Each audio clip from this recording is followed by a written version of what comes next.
ඒක හදපු රජු අහසටත් අභියෝග කරා. අනුරාධපුර නගරයට ළඟින් තියෙන තවත් ලස්සනම වැවක් මේක. වපසරිය වර්ග කිලෝමීටර් 18.1ක් වන මේ වැවේ බැම්ම 6.8 කිලෝමීටර් හා උස මීටර් 14.6ක් පමණ වේ. බලකොටුව පැත්තේ නාන තොටු පොළවල් තියෙනවා. ඉතිහාසෙත් එක්ක නාන්න පුළුවන් සුපිරි ප්ලේස් එකක් මේක.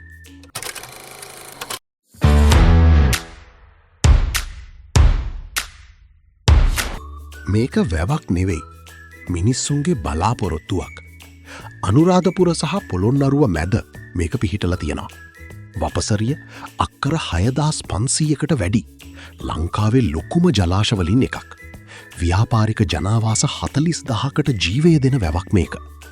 අනුරාධපුර කුරුණෑගල පාරි කිලෝමීටර් 25ක් විතර යද්දි බලා ගන්න පුළුවන්. ඉවුරු පැත්තේ නාන තැන් තියෙනවා.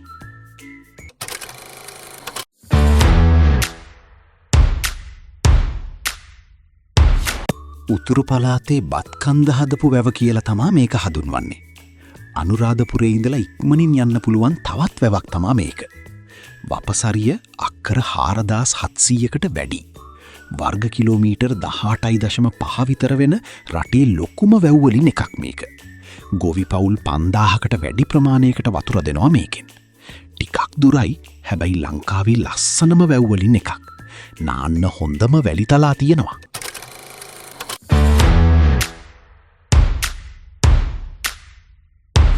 මේ වැව බලාගන්න වනසතුන් පෝලිම් ගැහිලා ඉන්නවා.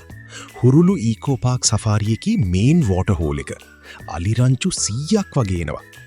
වපසරිය අක්කර 833ක් වගේ තියෙනවා. සෆාරි ජීප් එකකින් අලිනාන ෂොට්, බර්ඩ් ෆ්ලොක්ස්, සන්සෙට් රිෆ්ලෙක්ෂන් ඒ ඔක්කොම බලාගන්න පුළුවන්. ගලෙන් බින්දුණු වේව පැත්තේ. ජලාශයේ ලොකු වුණාට ඉවුරේ නාන්න පුළුවන් සේෆ් තැන් තියෙනවා. එලිෆන්ට් ලයින වෙලාවට පරිස්සමෙන්.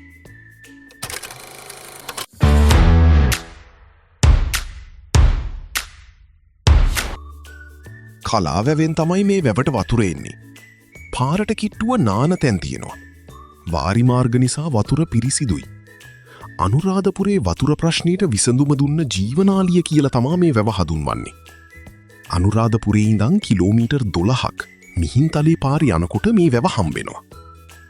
මහාසේන රජතුමා ක්‍රිස්තු වර්ෂ 3 වන සියවසේ මේක හැදුවා කියලා තමා වාර්තා වෙන්නේ. වපසරිය අක්කර 4400කට වැඩි ප්‍රමාණයක් තියෙනවා. අලි, මුවන්, කුරුල්ලන් ගොඩක්. බර්ඩ් වොචිං ස්පොට් එකක් මේක. පාලම උඩ ඉඳන් ටයිම් ලැප්ස්, අලි වතුර බොනේවත් මෙතෙන්ට ගියොත් බලා ගන්න පුළුවන්.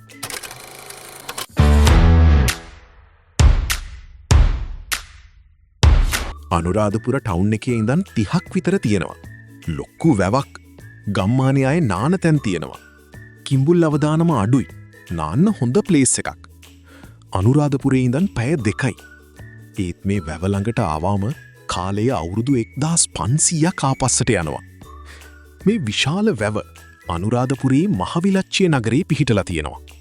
ගම්බද ජීවිතය, වැව, වී වගාව. ටූරිස්ට්ස් අඩු නිසා ඔරිජිනල් විලේජ් වයිබ් එක මේ වැවේ බලා ගන්න පුළුවන්.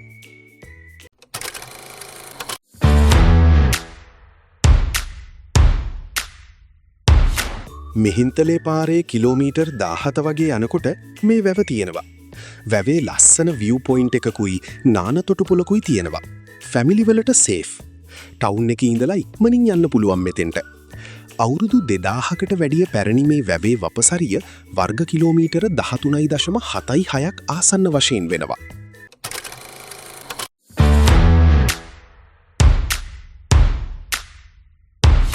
ලංකාවේ පරණම වැවක් මේක.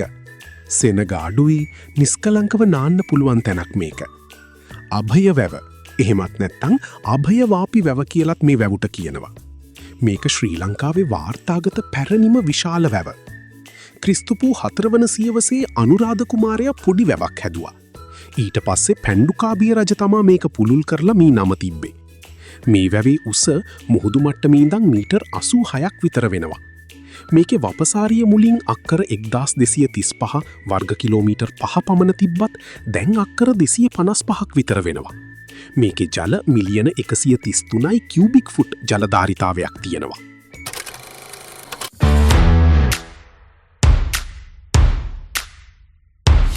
අනුරාධපුර ටවුන් එකේ ඉඳලා කිලෝමීටර 2.5ක් වගේ දුරින් ජයශ්‍රී මහාබෝධිය ගාව එකට කිට්ටුවම මේ වැව පිහිටලා තියෙන්නේ. ඉවුරේ තැන තැන නාන තැන් තියෙනවා. රස්නේට සුප්පිරි. විව් එකත් මරු. මුහුදු මට්ටමේ ඉඳන් මීටර 88 වගේ උසයි මේ වැව. මේක වටේ වෝක් එකක් දාන්න පුළුවන්. විව් එකත් පට්ට.